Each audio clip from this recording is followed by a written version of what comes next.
हमने पिछली वीडियो में हिंदी गद्य के विकास और विधाओं पर आधारित प्रश्न की वीडियो आप तक पहुंचाई। अब जो है हम हिंदी पद्य पर जो है वीडियो बनाएंगे। इसका जो है आपका शीर्षक होगा हिंदी पद्य के विकास का संक्षिप्त परिचय, है ना। और यही आपका आधार आगे हिंदी विषय का बनेगा। इसलिए बच्चों बड़े ध्यान से इसको जो है आप लोग नोट कर लेना और इसको लर्न कर लेना। ये जो क्वेश्चन है ये आपके आगे कंपटीशन में भी पूछे जाते हैं। किसी सर्विस में जाओगे, किसी नौकरी के लिए जाओगे तो यही पूछे जाते हैं। तो बहुत इंपॉर्टेंट चीजें हम डाल रहे हैं। किस काल को, क्वेश्चन देखिए आप लोग, किस काल को हिंदी काव्य का स्वर्ण युग कहा जाता है? किस काल को हिंदी काव्य का स्वर्ण युग कहा जाता है? अब बच्चों उत्तर में लिखना कि भक्ति काल को हिंदी काव्य का स्वर्ण युग कहा जाता है। भक्ति काल को हिंदी काव्य का स्वर्ण युग कहा जाता है। अगला क्वेश्चन देखिए आपकी स्क्रीन पर है कि निर्गुण काव्य धारा की शाखाओं के नाम लिखिए। निर्गुण काव्य धारा की शाखाओं के नाम लिखिए। तो उत्तर में लिखो निर्गुण काव्य धारा की शाखाओं के नाम है नंबर 1 ज्ञान मार्गी शाखा और नंबर 2 प्रेम मार्गी शाखा। अगला क्वेश्चन आपकी स्क्रीन पर है कि सगुण काव्य धारा की शाखाओं के नाम लिखिए। अभी देखो हमने निर्गुण बताया, सगुण आ गया, तो सगुण काव्य धारा की शाखाओं के नाम है नंबर 1 राम भक्ति शाखा, नंबर 2 कृष्ण भक्ति शाखा। इसके बाद अगला क्वेश्चन है सगुण भक्ति शाखा के 2 कवियों के नाम, उनकी एक एक रचनाओं के नाम लिखिए। तो बच्चों यहाँ पर उत्तर में लिख देना कि सगुण भक्ति के शाखा 2 प्रमुख कवियों और उनकी रचनाओं के नाम इस प्रकार हैं। नंबर 1 सूरसागर, नंबर 1 सूरदास, इन्होंने लिखा सूरसागर। नंबर 1 सूरदास, इन्होंने लिखा है सूरसागर। और नंबर 2 तुलसीदास, इन्होंने लिखा है श्री रामचरितमानस। अगला क्वेश्चन आपकी स्क्रीन पर है कि निर्गुण भक्ति शाखा के 2 कवियों के नाम, उनकी एक एक रचनाओं के नाम लिखिए। तो उत्तर में लिखो बच्चों निर्गुण भक्ति शाखा के 2 प्रमुख कवियों और उनकी रचनाओं के नाम इस प्रकार हैं। नंबर 1 कबीर, है ना, इनकी रचना का नाम है बीजक, ब्रैकेट में साखी लिख दो। इसके बाद नंबर 2 मलिक मोहम्मद जायसी, इन्होंने लिखा पद्मावत। अगला क्वेश्चन आपकी स्क्रीन पर है कि कबीर के अतिरिक्त 2 प्रमुख संत कवियों के नाम लिखिए। तो उत्तर में लिखो बच्चों कबीर के अतिरिक्त 2 संत कवियों के नाम हैं संत रैदास और गुरु नानक देव। बच्चों अगला क्वेश्चन आपकी स्क्रीन पर है सूफी काव्य धारा के प्रतिनिधि कवि का नाम लिखिए। सूफी काव्य धारा के प्रतिनिधि कवि का नाम लिखिए। तो उत्तर में लिखो सूफी काव्य धारा के प्रतिनिधि कवि का नाम मलिक मोहम्मद जायसी है। अगला क्वेश्चन आपकी स्क्रीन पर है कि राम भक्ति काव्य धारा के प्रतिनिधि कवि का नाम लिखिए। तो राम भक्ति काव्य धारा के प्रतिनिधि कवि का नाम गोस्वामी तुलसीदास हैं। गोस्वामी तुलसीदास हैं। इसके बाद अगला क्वेश्चन है कि संत काव्य धारा के प्रतिनिधि कवि का नाम लिखिए। तो उत्तर में लिखो संत काव्य धारा के प्रतिनिधि कवि का नाम कबीरदास जी हैं। फिर बच्चों अगला क्वेश्चन है कृष्ण भक्ति काव्य धारा के प्रतिनिधि कवि का नाम लिखिए। अब बच्चों कृष्ण भक्ति काव्य धारा के प्रतिनिधि कवि का नाम सूरदास है। अगला क्वेश्चन राम भक्ति काव्य की रचना किन भाषाओं में हुई है? तो राम भक्ति काव्य की रचना अवधी और ब्रजभाषा में हुई है। आदिकाल के विभिन्न नाम बताइए, ये बहुत इंपॉर्टेंट है। आदिकाल के विभिन्न नाम हैं वीरगाथा काल, चारण काल, अपभ्रंश काल और जो है बीजोपन काल, उत्थान काल आदि काल के विभिन्न नाम हैं। अगला क्वेश्चन पूर्व मध्यकाल किस काल को कहते हैं? पूर्व मध्यकाल भक्ति काल को कहते हैं। आदिकाल की अवधि लिखिए, यानी कितने समय से कितने समय तक चला। तो आदिकाल की अवधि सन 769 ईस्वी से 1343 ईस्वी तक मानी जाती है। अगला क्वेश्चन आपकी स्क्रीन पर है, आदिकाल की भाषा का नाम लिखिए। तो आदिकाल की भाषा डिंगल और पिंगल है। अगला क्वेश्चन, वीर गाथा काल के प्रथम कवि का नाम लिखिए। तो हिंदी का प्रथम कवि सरहपा को माना जाता है, किंतु वीर गाथा काल के सर्व प्रमुख कवि चंदबरदाई हैं। अगला क्वेश्चन, वीर गाथा को चारण काल क्यों कहा जाता है? वीर गाथा काल के अधिकांश कवि चारण या भाट थे, इसलिए वीर गाथा काल को चारण काल भी कहा जाता है। अगला क्वेश्चन है कि आदिकाल की कविता का प्रमुख विषय क्या रहा? तो वीर पुरुषों अब ब्रैकेट लिख दो, आश्रयदाता राजाओं की वीरता का अतिशयोक्तिपूर्ण यानी बढ़ा चढ़ा करके वर्णन ही आदिकाल की कविता का प्रमुख विषय रहा। फिर इसके बाद बच्चों अगला क्वेश्चन है, वीर गीत की दो रचनाओं के नाम लिखिए। तो वीर गीत की दो रचनाओं के नाम है परमाल रासो, जिसको हम आल्हा खंड कहते हैं, और नरपति नाल। नंबर 2 नरपति नाल। इसके बाद अगला क्वेश्चन है बच्चों, वीर गीत काव्यों में सर्वाधिक लोकप्रिय ग्रंथ कौन सा है? तो उत्तर में लिख दो, वीर गीत काव्यों में सर्वाधिक लोकप्रिय ग्रंथ परमाल रासो। ब्रैकेट में आल्हा खंड है, गाँव में आल्हा गाया जाता वही आल्हा खंड है, जिसके लेखक जगनिक है। आदिकाल वीर गाथा काल के दो प्रमुख कवियों के नाम लिखिए। तो आदिकाल वीर गाथा काल के दो प्रमुख कवियों के नाम है चंदबरदाई और नंबर 2 जगनिक। इसके बाद बच्चों अगला क्वेश्चन है, आदिकाल की दो प्रमुख रचनाओं के नाम लिखिए। तो आदिकाल की दो प्रमुख रचनाओं के नाम है, नंबर 1 पृथ्वीराज रासो, नंबर 2 खुमान रासो। इसके बाद भक्ति काल कब से कब तक माना जाता है? तो उत्तर में लिख दो, भक्ति काल सन 1343 ईस्वी से 1643 ईस्वी तक माना जाता है। इसके बाद अगला क्वेश्चन, भक्ति काल की दो शाखाओं के नाम लिखिए। उत्तर में लिख दो, भक्ति काल की दो शाखाओं के नाम हैं निर्गुण भक्ति शाखा, नंबर 2 सगुण भक्ति शाखा। इसके बाद अगला क्वेश्चन है, भक्ति काल के दो प्रमुख कवियों के नाम लिखिए। तो उत्तर में लिख दो, भक्ति काल के दो प्रमुख कवियों के नाम कबीर और सूरदास हैं। ये जो अभी तक 25 क्वेश्चन हमने आपको बताया, ये अति लघुत्तरीय प्रश्न थे। अब हम जो है लघुत्तरीय प्रश्नों पर फोकस करेंगे, है ना। तो लघुत्तरीय प्रश्न में पहला क्वेश्चन है, ध्यान दीजिए कि भक्ति काल की सगुण शाखा की विशेषताएं लिखिए। तो उत्तर में लिखो बच्चों, सगुण भक्ति काव्य की प्रमुख प्रवृत्तियां निम्नांकित हैं। नंबर 1 राम तथा कृष्ण के लोक रक्षक एवं लोक रंजक रूपों की आराधना। नंबर 2 राम व कृष्ण की अवतार रूप में आराधना। नंबर 3 कृष्ण भक्त कवियों द्वारा मुक्तक काव्य की रचना। नंबर 4 कृष्ण भक्त कवियों द्वारा ब्रज भाषा तथा राम भक्त कवियों द्वारा ब्रज भाषा व अवधि भाषा का प्रयोग। इसके बाद नंबर 5 कृष्ण भक्त कवियों तथा राम भक्त कवियों द्वारा गीत मुक्तक शैली के साथ ही अन्य प्रचलित शैलियों का भी प्रयोग। अगला क्वेश्चन है प्रश्न नंबर 2, ज्ञानाश्रयी यानी संत काव्य धारा की प्रमुख विशेषताएं लिखिए।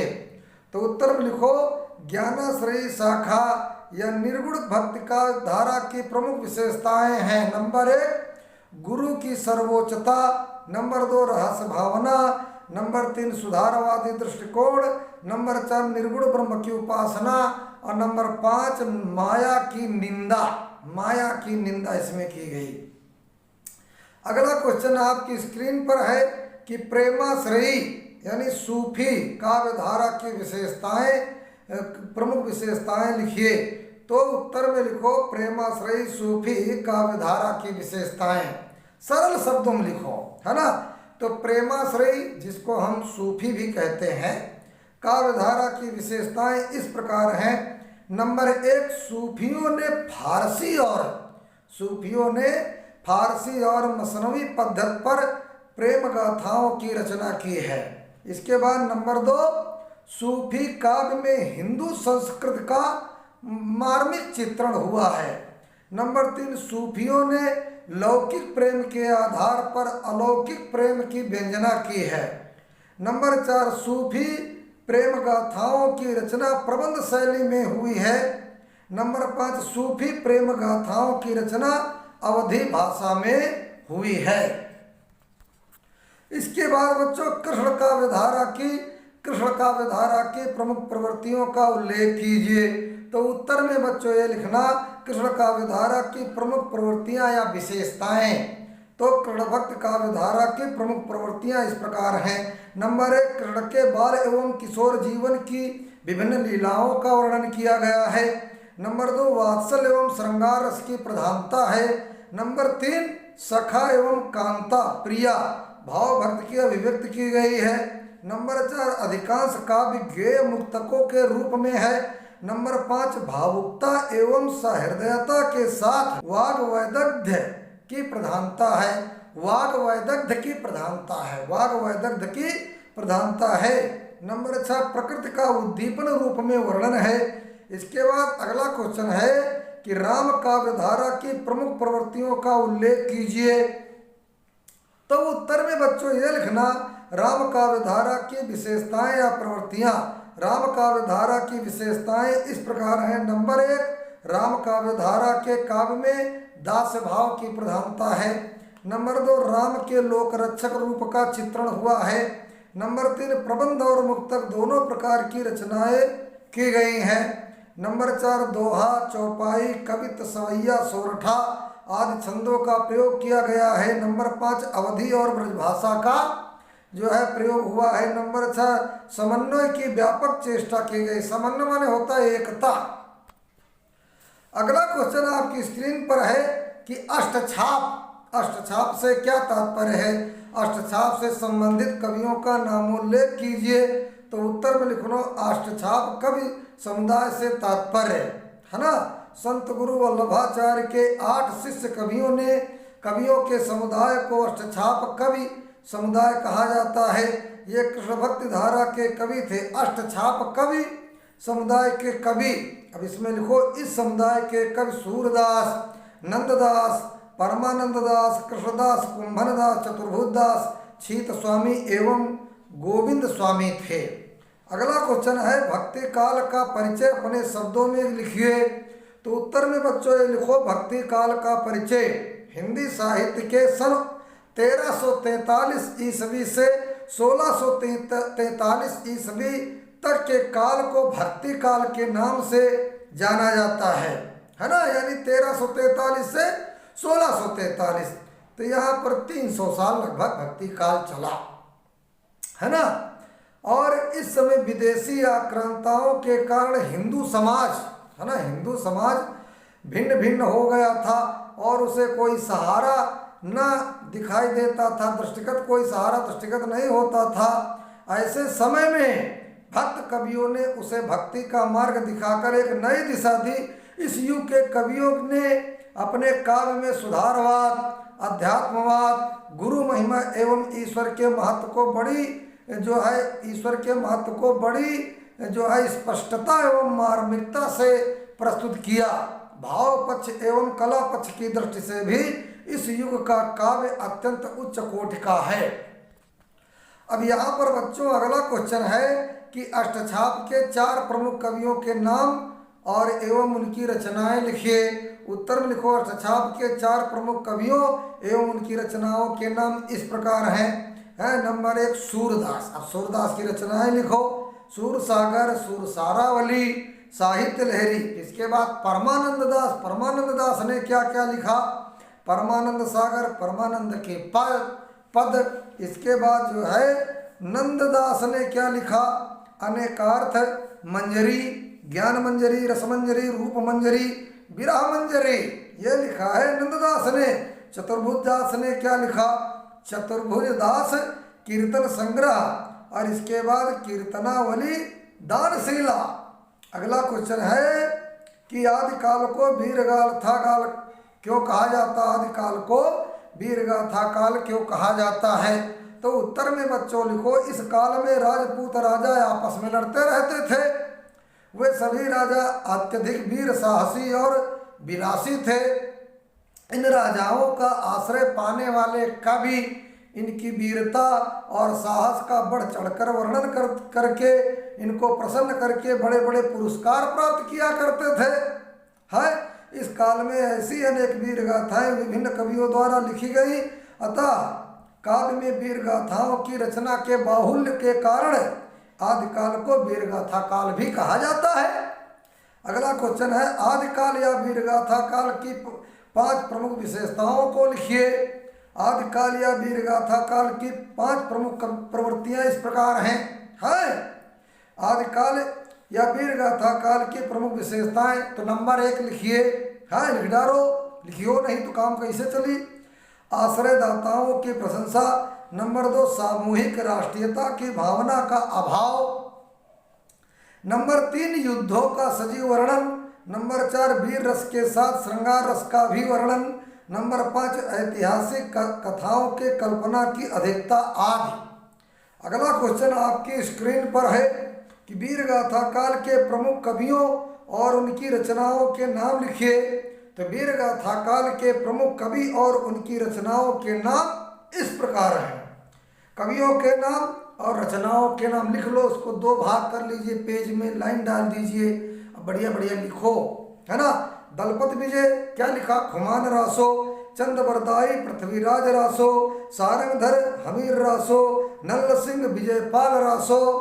इसके बाद जगनिक परमाल रासो, नरपति नाल बीसलदेव रासो, केदार भट्ट जयचंद्र प्रकाश, जगनिक आलाखंड। इसके बाद विद्यापति पदावली और कीर्तिकला, स्वयंभू पवन चरिव और मधुकर जयमयंक चंद्रिका। इसके बाद जो है मधुकर जयमयंक चंद्रिका बता चुके हैं। जोइंदु परमात्मा प्रकाश। इसके बाद अब्दुल रहमान संदेश रासक। इसके बाद अगला क्वेश्चन है कि भक्ति काल के नामकरण के विषय में लिखिए। भक्ति काल के नामकरण के विषय में लिखिए।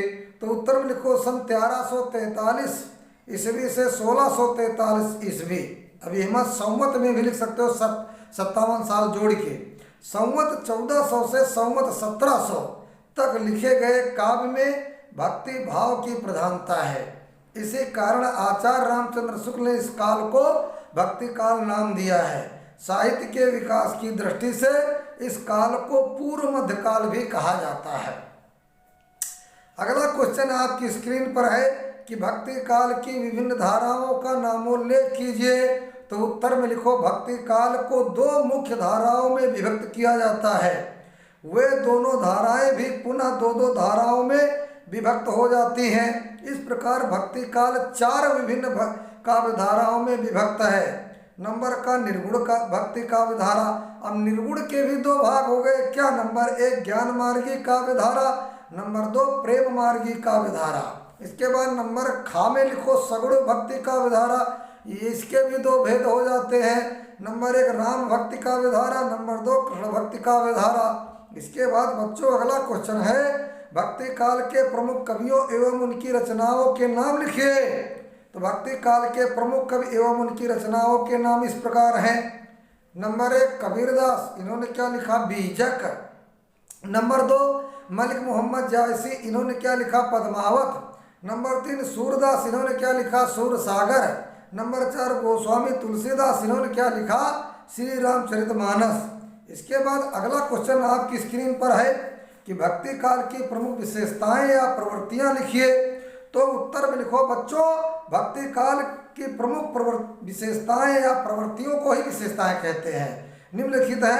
नंबर 1 रास की भावना, नंबर 2 गुरु की महत्ता, नंबर 3 जो है भक्ति की प्रधानता, नंबर 4 सुधारवादी दृष्टिकोण, नंबर 5 निर्गुण ब्रह्म की उपासना पर बल, नंबर 6 दार्शनिकता एवं रहस्यवादी भावना, नंबर 7 अलौकिक प्रेम की व्यंजना, नंबर 8 प्रकृति चित्रण और नंबर 9 मिश्रित भाषा का प्रयोग, नंबर 10 माया की निंदा है।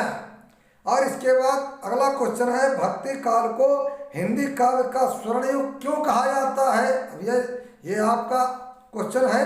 तो भक्ति काल हिंदी साहित्य का स्वर्णयुग। भक्ति काल में कबीर, जायसी, सूर एवं तुलसी जैसे प्रसिद्ध कवियों की दिव्य वाणी देश में सर्वत्र छा गई है। भक्ति काल भाव, भाषा, शिल्प आदि सभी दृष्टियों से अन्य कालों की अपेक्षा अधिक श्रेष्ठ रहा है ना। इस युग के कवियों ने अपने काव्य में सुधारवाद, अध्यात्मवाद, गुरु महिमा एवं ईश्वर महत्व को बड़ी ही स्पष्टता एवं मार्मिकता से प्रस्तुत किया है। भाव पक्ष एवं कला पक्ष की दृष्टि से भी इस युग का काव्य उच्च कोटि का है। इन्हीं कारणों से भक्ति काल को हिंदी साहित्य का स्वर्ण युग कहा जाता है। इसके बाद अगला क्वेश्चन है, भक्ति काल की निर्गुण शाखा की विशेषताएं लिखिए। है उत्तर में लिखो, भक्ति काल की निर्गुण शाखा की प्रमुख विशेषताएं निम्नलिखित हैं। नंबर 1, निर्गुण ब्रह्म की उपासना पर बल दिया गया है। नंबर 2, आडंबर एवं भेदभाव का विरोध किया गया है। नंबर 3, गुरु को विशेष महत्व प्रदान किया गया है। नंबर 4, उच्च कोटि की दार्शनिकता पर आधारित काव्य की रचना की गई है। नंबर 5, रहस्यवादी भावना पर आधारित काव्य की रचना हुई है। नंबर 6, अलौकिक प्रेम की व्यंजना हुई है। इस तरह से बच्चों ये वीडियो आपके लिए बहुत ही महत्वपूर्ण साबित होगा। इस वीडियो को शेयर कर देना जिससे अन्य बच्चों को भी फायदा हो। लाइक और कमेंट कर देना। इस वीडियो में जो भी क्वेश्चन लिखाए गए हैं यही हिंदी का आधार बनेगा, यही हिंदी का बेस बनेगा। यही क्वेश्चन आपके रेलवे, बैंकिंग और अन्य जो है कंपटीशन सरकारी सर्विस के लिए ये क्वेश्चन पूछे जाते हैं। ये प्रश्न आपके जिंदगी भर के लिए हैं। इस वीडियो को आप लोग सेव कर लेना, इसको लाइक करना, शेयर कर देना जिससे अन्य बच्चों को भी फायदा हो। बच्चों धन्यवाद। और इसको आप लोग नोट कर लेना, ये इंटरमीडिएट BA MA तक यही आपका आधार बनेगा। धन्यवाद।